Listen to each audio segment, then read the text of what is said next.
Hey guys, it's Ted and it's the Ted Show, episode 57, with my friend who's next to me, Tim Ricke. Hey Tim. Hey. Today's show is the Entrepreneur Club. That's the title anyway, and we're going to talk about entrepreneurship, social entrepreneurship, veterans, a whole bunch of things. We're in the wine room right now, so let me know if you can hear me.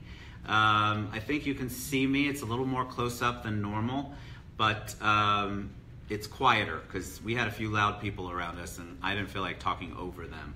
So let me know that you can hear us. And thanks for coming today, Tim. It's been a long time in the making. All my fault. Oh, thanks, Aaron. Sounds awesome. Yeah, just scheduling has been crazy. Well, you're a busy guy. Oh yeah, it's all the paparazzi and the popularity I'm going through right now. There you go. But lonely at the top? It's totally lonely at the top. But we've known each other a couple of years. I followed you on Facebook, maybe knew you because we had some community contacts, I think. Yeah. Mm-hmm. And you have such a wide range of everything on your resume or on your sites, and so I think you're incredibly fascinating. But let's start kind of at the beginning, which is where we always like to try to start. Mm-hmm. Where are you from? What was your use? Thank you for serving in Vietnam. We appreciate that very much. Yeah. But tell us a little bit about you. Actually, I was born in Chicago, one block from Wrigley Field. Love it. Last year was my year. After all those years of waiting. Right. But I grew up in Wrigley and I moved to a suburb called Elmhurst, Illinois. Sure. And my first coach actually at my high school there became the most famous coach in all high school sports. His name is Joe Newton. Look him up. There's a Joe Newton. Joe Newton. He has gone downstate with the track team 57 times and won 27 times. Now, just going downstate is something to accomplish, but then winning 27 times. And you know when he retired? When? 6 months ago. Oh my God. Yeah. All How those long years. was he in for? Well, 1960, that's 40. Oh my God, that's like 57 years. Yeah, I can do math really fast. His first year. Eileen says thank you for your service, and a couple other people said hi. Jeff Wilcox, and Shirley Stamper says hi. Hey, the Eileen. Korea loves your blazer. It's either his blazer or mine. His is a lot more colorful today. Hey Jen, how y'all doing? Thank you for tuning in. So you're in Chicago, Elmhurst, yeah. And then but you traveled. You obviously joined the service. Well, no, they drafted you. I got a letter from the president. You got a letter. Said greetings. That's your letter. Your letter from the Fort president. Knox, Kentucky. And I was supposed to go to officers' candidate school, but I got ill and couldn't go. But they put me in the Rangers. So I was in the 16th Rangers. And what did the Rangers do? Shoot?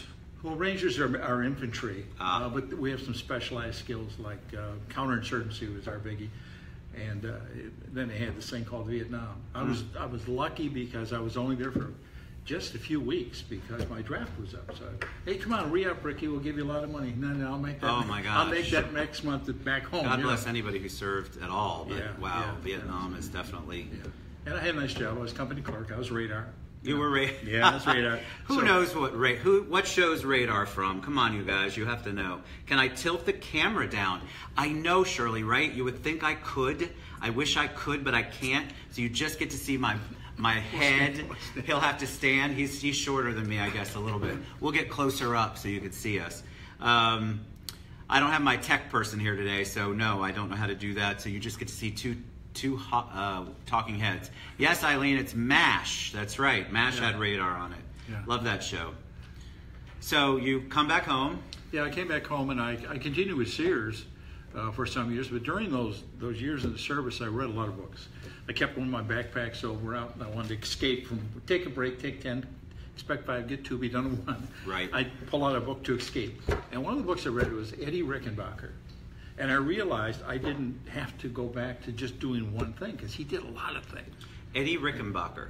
World War I ace, the first one. Is he like Red Baron or no? Yeah, That's right. Yeah. If you look at Snoopy, yes, when he flies his plane, yes, that represents Eddie Rickenbacker. Snoopy, He's after the Red Baron, yes, the scarf, yes, the whole bit, yes. right?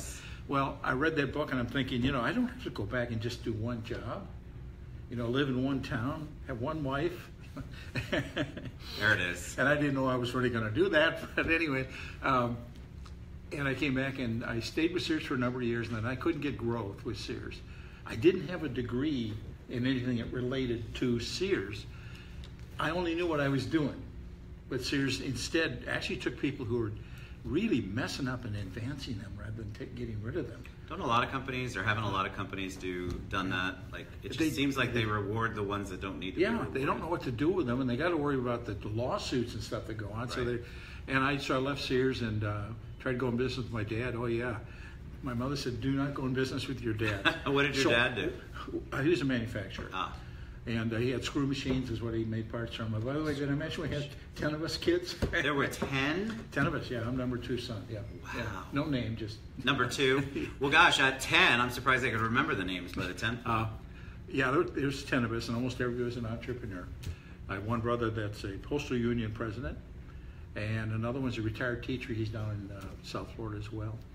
And the rest of us all kind of had our own. Is everybody here in Florida, or are they spread out? No, we're spread out. There's 2 sisters and a brother on Venice, Florida, and Englewood, and then myself. So the 4 of us are here. But 2 of my brothers have homes here too. Very cool. So they went out to Fort Myers or Cape Coral. My brother Jim, my older brother, has that. Anyway, and then when I moved here, something totally blew up with me and my dad. Excuse us while we have a commercial break. That may be me. Hold on. You hold it. And you keep talking. Hi, folks. I'm carrying on the show. Don't you love this? I love it. Up there, off the cuff, here we go. So when I got down here, I decided to open a business of my own. And I really didn't know what kind of business to open. But I found an article in Entrepreneur magazine about a maid service in Georgia. And I said, I think this looks easy enough.